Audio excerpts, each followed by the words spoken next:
Today we're kōrero with the creative and warm Nichola Te Kiri. She is a talented Māori designer and the founder of 3 fashion labels. Nichola is the co-chair of the Kahui Collective and a fierce advocate for Māori in Aotearoa and on the world stage, telling Indigenous stories through her beautiful designs. We kōrero about goal setting and bringing other people along in the process, having mantras to keep you moving forward, techniques for recentering, creating safe environments, her 3 fashion labels, and her part in the Kahui Collective. Let's get into it. Kia ora, Nichola. Thank you so much for having us in this beautiful space today. I genuinely think it's one of the most beautiful backdrops that we've had for our kōrero, so thank you very much for having us. You're welcome. We always kick off with a wellbeing card. We're really trying to get people to ask better questions than just how are you good and carrying on, so I'll get you to pick a random card and give us your answer. Whew, what gets you excited about life? Oh, what a cool card. What gets me excited about life? I suppose, actually, there's heaps that excites me about life. It's my family, at the moment, especially my mokopuna. I think they've added a different layer to my whānau dynamic. But also gets me excited about life is going outside my comfort zone. I love doing that a fair bit. It's hard sometimes, but I feel that's where I get a good stretch, and it provides me with things that I never thought I could do. And I suppose goals. Setting goals. So tell us about your whakapapa, where you're from and how you've gotten to where you are today. Ko maunga pohatu te mainga, ko taurana te awa, ko tūhoi te iwi, no Waimana hau, engari kei kirikiriro e noho ana. I hail from Tūhoi, a beautiful place called Waimana, but I was born and raised here in Hamilton, Kirikiriroa. I have always been creative, I suppose, all of my life, especially, I suppose, the spark happened when I was at high school. I had an art teacher at Fairfield College that really nourished me and allowed me to fully develop and grow within the art space. And that's what really started my hunger and my passion for creativity. And from there, I've gone through different chapters of my life. But it was quite early, maybe early 2000s, that I decided I wanted to work for myself. And that's how I've ended up here, I suppose. There's so much to be said for teachers. Shout out teachers. There's so much to be said for teachers who see potential in kids, or if they can't see it, they keep giving opportunities and trying to help them see it. Because once you find that, right, that's magic. That's that key unlocking. I can't speak for those quality teachers enough who really see it and start going, right, how do we cultivate this kid? How do we start showing some pathways? What do we need to do to really fuel that fire that sits in there? That's so cool. So being really creative, there's a thing with us Kiwis, but in general, a lot of people, we can't identify our strengths ourselves, or we don't say them out loud if we do know we've got a strength, but we kind of keep a lid on it. And I think you've done a beautiful job of really letting your strengths shine. So talk to us about that, because that takes confidence, and tell us about how by doing that, that's really opened doors for you. Yeah, definitely. I was always shy about who I was, and I suppose the skills that I had. Actually, when I first started doing jewellery, I would wear the things I made, and I remember going to a shop specifically, and the lady asked me, "Oh, I love those earrings, who made them?" And I said to her, "Oh, this actually a wonderful designer that I know made them." I didn't actually say it was myself, which, I learned very early that I was shy, shy about promoting myself and my skills. But it's taken me a bit of a journey to get to actually stand in, in my confidence, and stand in, I suppose, the talent that I have. And actually even sounds weird saying that. But to stand in it and be proud of it. And I do often have, those self-limiting beliefs pop up every now and then. And I have now developed a few strategies to help me get over those, because it can come constantly, and sometimes it's only sometimes, you know? So talk to us about those strategies then. What have you got in place to help you? Because I think a lot of people listening to this will be like, I struggle with the exact same thing. You know, how do you do it? How does Nichola do it? Good question. Well, actually, there's a few things. The first one for me is water. So I either get back to water, and being here in Kirikuriro, I often go to Whangaroa or Raglan. Yep. Getting there and having some time next to water. If I can't get away to a space that has a body of water, it's simple things like showers. You know, I have a doesn't help my shower bill, but I have a little process that it's just the whole idea of water washing over me. Yeah. To help me re-centre, get back to toe, and just fully appreciate who I am in that space. Yeah, that's probably the biggest one. The other ones are things like music.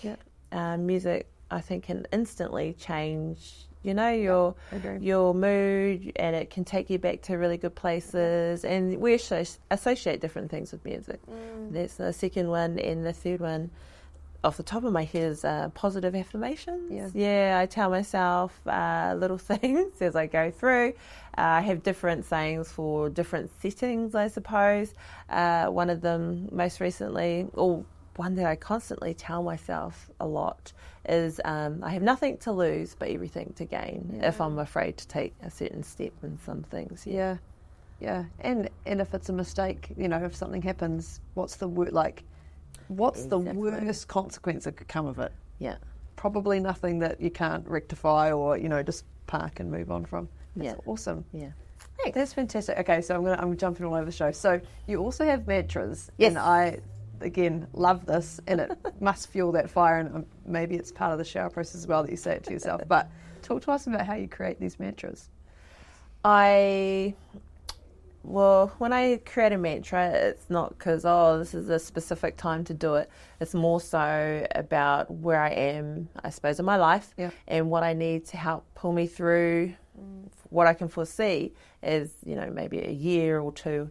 It's just that little thing to help me shift my mindset. Yeah. And currently my mantra is that I step fearlessly into the change and greatness I am destined for I'm resilient as if. And I'm not here merely to survive, but to thrive. Amazing. Yeah. Do you write that somewhere? Yeah. Do you make that visual? Yeah. I've got it written on my wall. It's not a flash sign, but it's written up. Yeah. It's there just so I can see it in the morning. Yeah. Yeah. Each of these things that you create over the years, do you keep a record of that so you can kind of see how those have changed, or do you just sort of go year to year? Sometimes I do. Yeah. I've got stuff that when in the early 2000s when I wanted to be a business owner, I wrote that up. I wrote actually Thailand. Yeah, way big. And I've got a few other things, but a lot of things I don't. I don't keep. Yeah, it's rolled. Move on. Yeah. Love that. So speaking of back in the early 2000s, so you made that big jump to become a business owner, to leave full-time work, and that is a massive, brave step. Mm-hmm. Talk to us about that and sort of the decision-making process that sat in the back of that, and what gave you that confidence to be like, right, now is the time. When I took that step to fully go into business for myself, I had to, in my head, I suppose, tick off a few things. Yeah. My first one was to make sure my credit card had been paid off. Yeah, that's a very good. So that was number one. Number two was I was in a full-time job that, it was okay, and I did enjoy it, but I actually really loved, because I was doing the side hustle, as I suppose a lot of people say. The side hustle was starting to overtake my joy and my passion. So I knew, if I didn't leave then, I might regret it, and I didn't want to be in that space. So I backed myself. It was really hard. Oh my gosh, really hard to leave, the security of a full-time job to follow what you want to do and your passions and your dreams. Yeah. But I just knew that if I backed myself, I would be okay. Yeah. And my whānau, we had good discussions with my whānau, and they were all good with it too. So, took the village on the journey. Yeah, I sure did. I sure did. So you call yourself a hearty goal setter, and I love that. I love those words. So talk to us about the process for that, and also how you communicate those goals out, because we can have these goals, but if we don't communicate them, sometimes they may not be accountable to actually get it done, but B, we need people's help to actually help those things happen. So how do you do that? Goal setting I've always done since I was a teenager. Yeah. I think it started when I was doing exams. Yeah. Yeah, so would set goals and then I carried it on right through 20s and 30s. When I came to, I suppose, here and now, I do goal setting for myself, for my whānau, and then for business. Nice. They're all quite different because they involve different people, different spaces and different things. When I'm doing it for myself and my whānau, we often get together and we talk about it. Normally around Christmas time because it's, I suppose, the downtime for everyone. Yeah. But when I'm doing it for business, it's very important that I have inputs.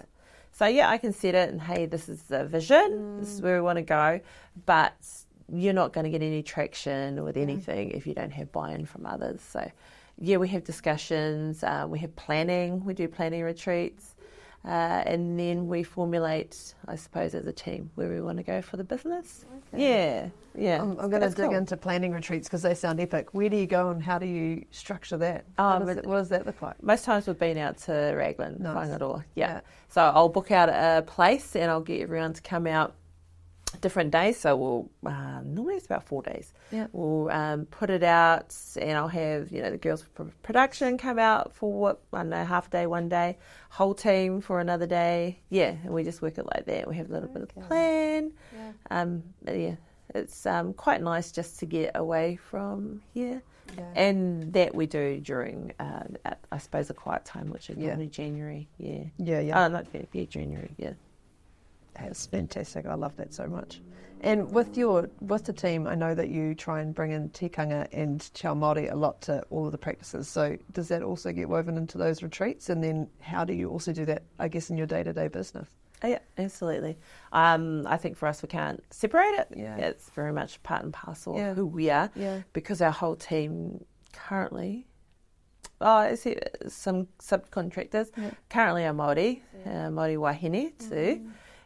Actually, no, there's one Tāne in there. So currently all Māori, and it's part and parcel what we do. We do things like karakia, that's very important for us.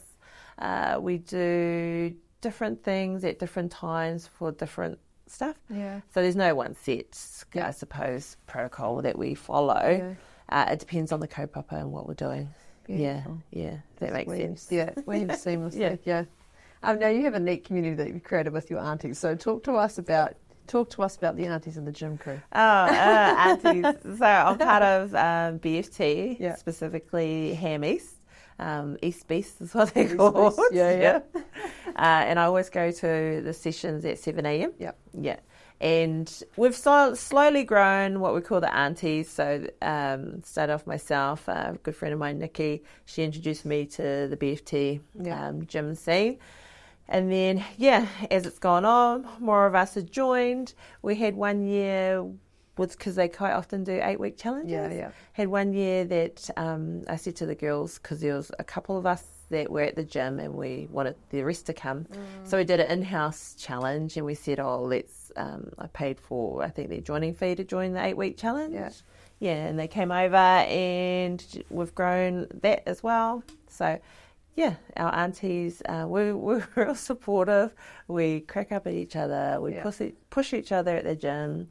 Mock each other if you're not lifting heavier than what you should be. We're really supportive, and I think because we're friends outside of the gym as well. Yeah. Although some have just joined the gym and I've only known through the gym. We're like a little whānau. You kind of just absorb people, Because, I'm a body fit Tarapa and it's similar. I didn't know really anyone, and you just sort of create this cluster of humans that you've got each other's backs while you go through the fire on a cardio day.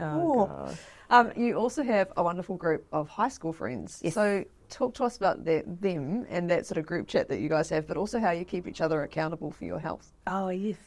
Like you said, I've been friends with my high school mates, since we were at Fairfield College, and we have a chat, it's called the OGs, and within that chat, we check in on each other, especially for birthdays and events and things that are going on. And more recently, we've kind of shifted towards our health and really focusing on, because we're all getting at that age where we need to follow up with smears, starting to get into mammograms, and just general health, especially mental health.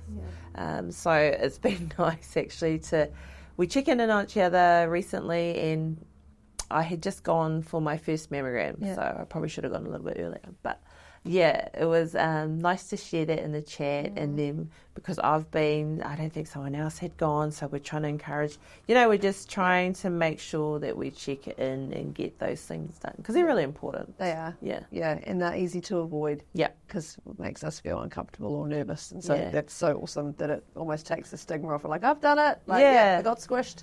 and I was asking them for feedback about what it was like before I went, and is it okay, and the other one I was asking is, where should I go to get a smear done, because I don't want to get doctors. It's just nice that we're kind of normalising that chat now. And then you think of the flow on to their other friends, their whānau, their children, that's fantastic. Now you're also a part of the Kahui Collective, and not just a part of it, you're a co-chair of it. So talk to us about the Kahui Collective, what you guys are doing, and what is happening with our fashion designers on the world stage. So Kahui Collective, founded and started by Kitty Nathan, and we're a collective of Māori fashion designers.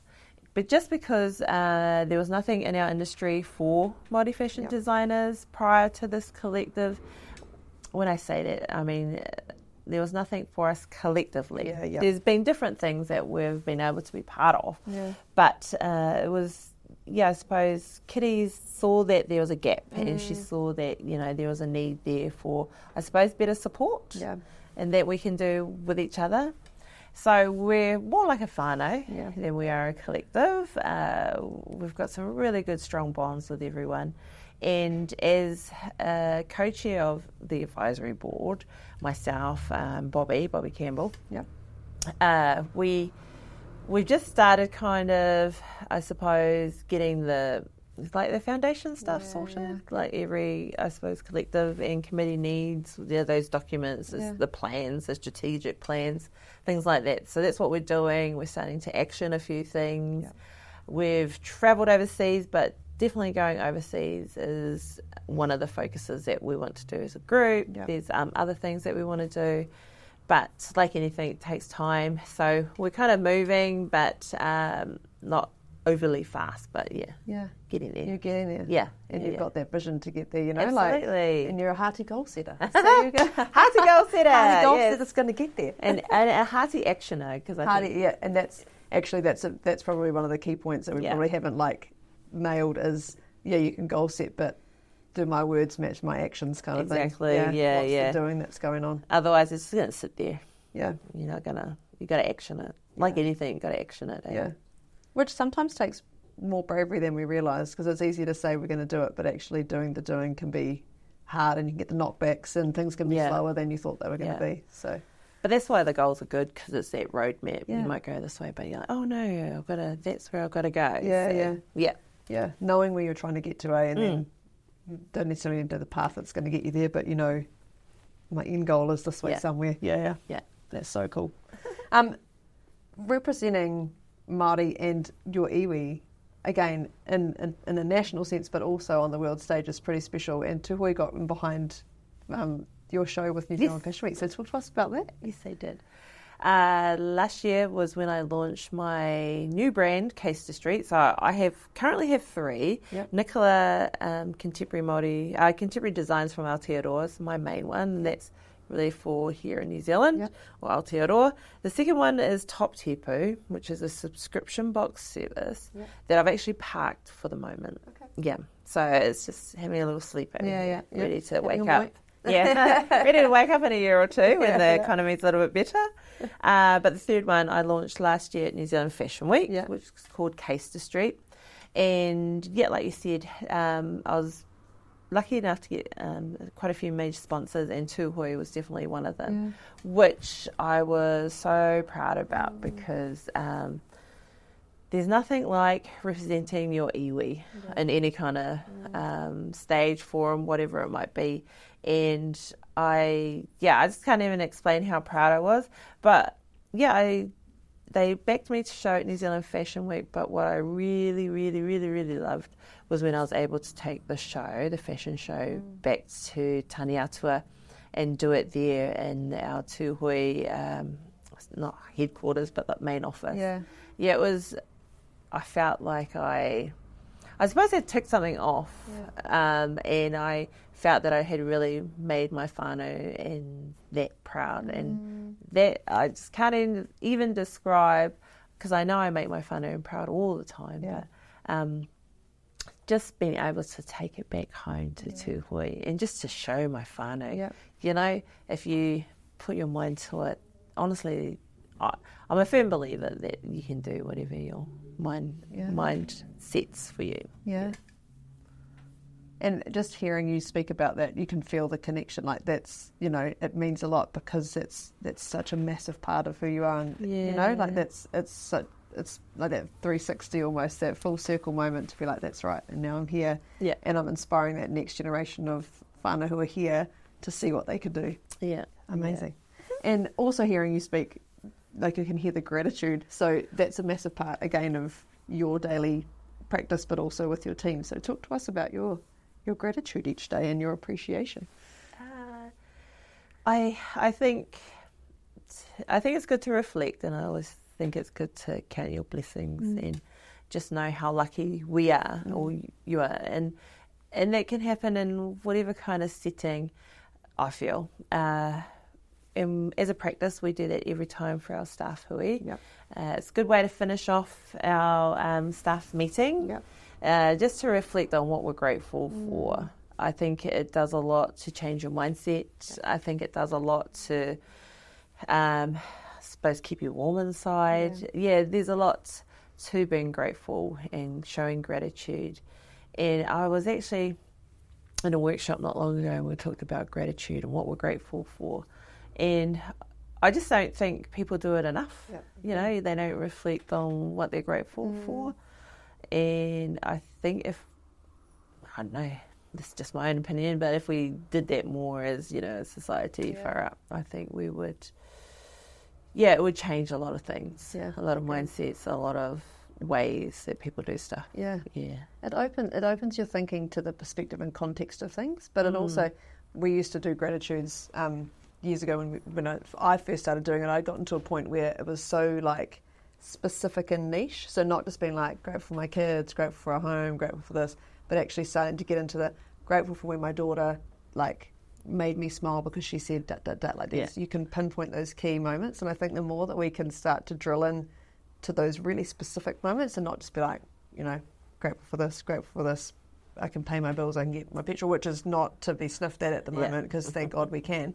But, you know, getting into those really little niche little things that really warm your heart and really fuel your day, those are the things, because then you start paying attention to those smaller moments. I think that's the key with gratitude. Even, I remember when my father passed away, and like, obviously being very upset in his tangi, but I was so grateful at that moment for the hurt that I was feeling, because that meant I was loved. And I was missing him because he loved us so much. So I think, gratitude can help you in all sorts of spaces. I agree. So on that, talk to us about your wairua. So you karakia to your tupuna. So talk to us about that and how much that fills your tank as well. I do heaps of karakia. It's not something that I go out and push or, you know, say that everyone should do it, you know, each to their own. But for me, it helps me when I just want to, you know, do a karakia over something. So like even today, you know, I did a karakia for this.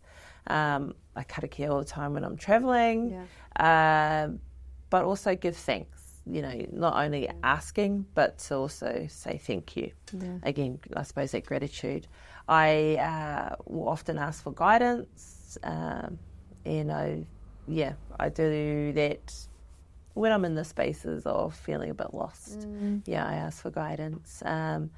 But yeah, karakia is a very big part of my life, daily life, and I think it helps me be a bit more in tune when I'm not, because I can get quite overwhelmed with, busyness. Yeah. Yeah, and it's nice to kind of tune into, I suppose some people call it the subconscious. Yeah. Yeah, I don't know what the word Intuition. is. Yeah. There's different, Yeah. Everyone's got their own way of doing these things, but I understand the overwhelm, and I imagine you guys have so many decisions to make all the time about, do we go to this show? Do we travel over here to do this? Do we talk to these guys about that? Yeah, it would be a lot. Now you have teenagers, and I really enjoy your take on how you create your home environment for them. So talk to us about how you consciously do that for your whānau. My teenagers?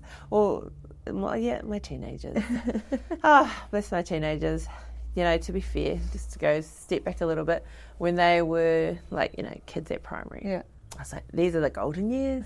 They listen to me, they're interactive, they want me to be part of their lives. And I just knew that I had an inkling that teenage years, I know what they can be like. Yeah. And I was like, telling my whānau, I really want us to go from awesome child to responsible adult. Just jump over the teenage years, But it's not how it happens. Yeah. And teenage years have been interesting, they have been rough. Because they went through COVID, they went through a whole lot of things, but their lives are very different to how I grew up as a teenager. And I'm here to any teenager going through this day and age. At the moment, I just think because everything's out there, sometimes there's just no privacy, especially with devices and technology, how it is. I just, sometimes feel a little bit aroha for them. But my teenagers specifically, a little bit older now, so I've got mokopuna. And we created, so my girls live in the house and my husband and I live in a sleep out. It's just better that way, so I can have mokopuna close to us. And we don't need that much space for my hubby and I, but we've got two girls in the whare, two mokopunas in the whare as well, on and off. Yeah, on and off. But it's always nice to have a space for them to come back to feel that they're okay in, to always have them, and our love is always unconditional. Yep. Even though we've been through some very hard yards, very, very hard yards, it was just, I wanted to create a safe space, and I didn't want them ever to feel that they couldn't come back to home and not be okay and not, be anything but themselves. Yeah. Yeah. It's sad to say that that's a rarity, like that conscious decision to make home safe.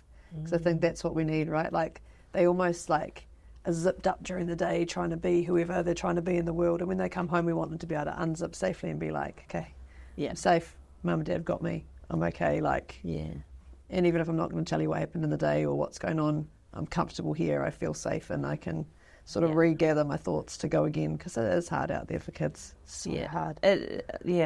It's real hard. And I know, especially my girls have been through a lot, and at times they probably didn't feel like home was not a not safe place, but because we've got rules, it was a place that we kind of had to, there was heaps of friction at times. Just because, I don't think they saw at the time that rules were trying to help them to be safe. So, it was rough some days. Oh my gosh. Put me through it. Smiling. Yeah. We're out of it now. Oh my gosh. You say to them, you wait till there's mokopuna are older. And I'm going to sit back and watch. No. Well, that's awesome. Absolutely. Now, with your business, talking with sustainability, it's a massive part of what you need to be considering and thinking about, and it also means that there's a lot of eyes on things if they go wrong, or, the way you're making those decisions. So talk to us about, I love the kanohi ki te kanohi, that approach that you have to how you make the decisions. So talk to us about that. Yeah, I have a value, so our business runs off several values, and one of them is an aspirational value, which is kaitiakitanga, being guardians. And not only are we guardians of like the whenua and the taiao, we're also guardians of people, and that's really important. And when you reference kanohi ki te kanohi, I think because being in clothing and jewellery, not a lot of fabric, like I'd say minimal fabric's made here in New Zealand, and that's just the way it's gone. A lot of people have gone offshore just because it's weird, you know. It's cheaper for us to have sheep here, grow them, take all their wool, ship it overseas, get it processed, and then to bring it back. Like it's just the way it is, and that's the reality of the industry, not only for wool but fabrics in general. Yeah. And so when we're looking at products and things we want to make, I've always found it really important to know who's doing the work and where it's coming from. So I find, and it's something I was taught actually when we were part of a marae carving group called Te Ranga. You need to go there, you need to meet them, you need to be face to face with them, because anything can be said over an email or, you know, over a video call. You need to go see where they're working from, what their whenua's like, what their environment's like, and the processes that they use to make their products.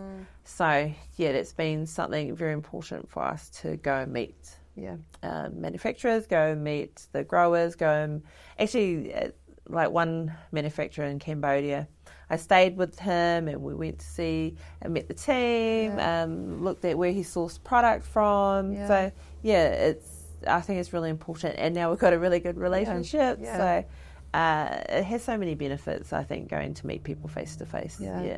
And they'll have your back, right? Like you start to, when you form that community that's around you, they want you to succeed as well, but they're also like invested in it rather than just someone who gets an email and flicks it onto you kind of thing. Yeah, absolutely. And it's cool because we talk about projects we want to do together.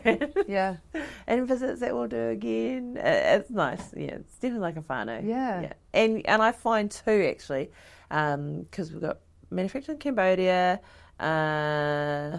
China is a very big one, and just starting to form some in Thailand.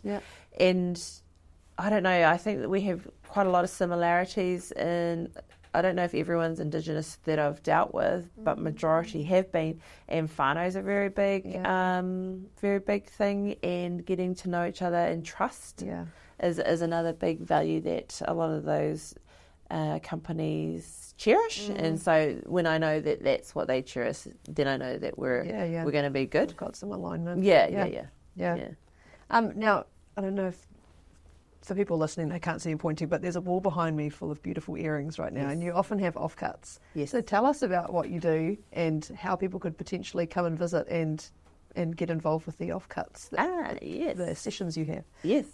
I noticed that when we make a lot of our jewellery and things, like you said, we do get offcuts and things that don't work out.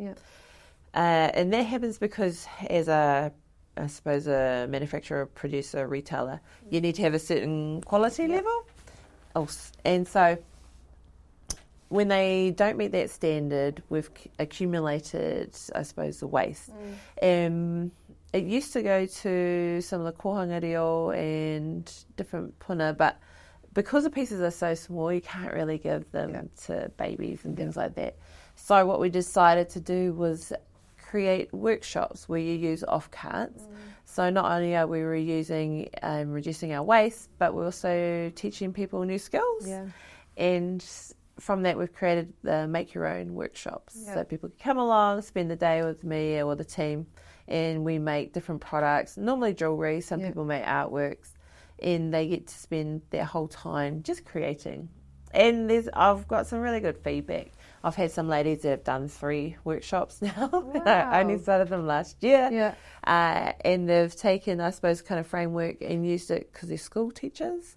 Used it in their kura, and they've made things like that. And it just makes me so warm to hear that that's what people are doing with the things that they've started here. There's other people that book it with girlfriends to just have some me time, because when you're creating, there is, I suppose, you get into this space where you can just let things go, you can just relax, you can talk to your mate, you can talk to others, and just be in a really good environment where your kind of mind's just is allowed to let go and you just focus on making cool stuff. Yeah. Just like that sense of flow, like you get caught. They probably lose track of time here. They do. They do. Being and doing and not worrying and going, I've got, they do. You can imagine the ripple effect that you're having, with those school teachers. I'm a teacher as well. And, like once you inspire one, then that's, potentially 50 children who are now getting the benefit of that. And then they're taking those treasures home to their parents. And then those conversations are starting to happen. And it's so cool. Yeah. So cool, Nichola. Finally, who is someone who has positively impacted your life and how have they done that? There could be more than one. Yeah, there's quite a few. I would say my mum, definitely. She's been one. She has always been someone that is very giving. Yeah, very giving. Same with my dad, actually. My mum and dad, I think I had the most amazing upbringing. Very, very lucky. I would have installed in me values that I hold true to today.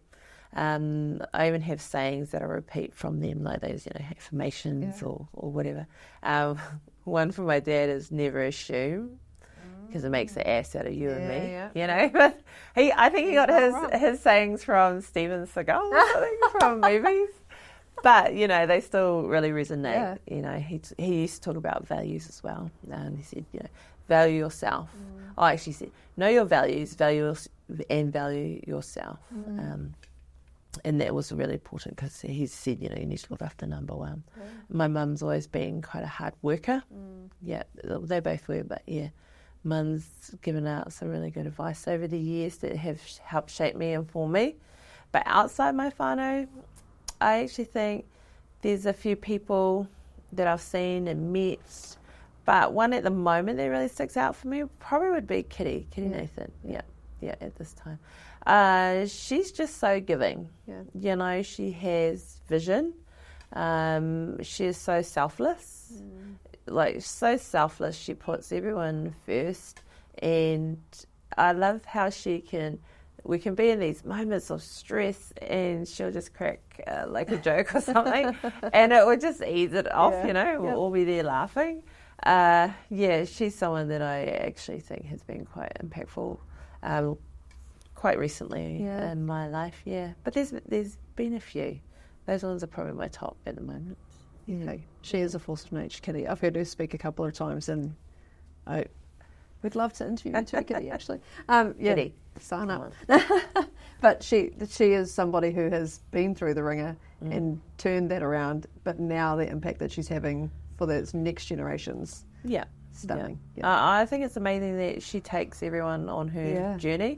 And I've tried to take a piece of that for the mahi that I do as well. So, she's awesome.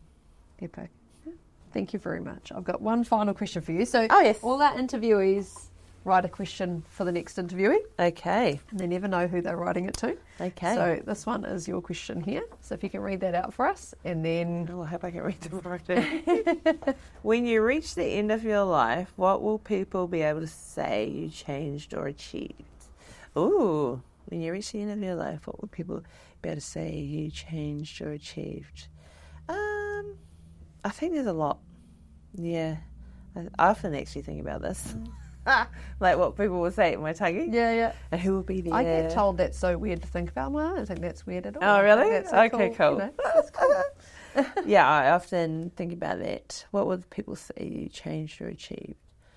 I don't know what they would say I changed, but definitely achieved. I reckon they would say that I've achieved a lot. I hope they would say I was humble about it, and I just hope that they would say that I had some sort of impact on their life, whether it's big or small. That's what I would hope they would say. It's cool. You think that's enough? I think it's safe to say that after all our kōrero and all the things you're doing out there, you're making a massive impact on people's lives. I hope so. I hope it's positive impacts. Not so much, obviously for them, but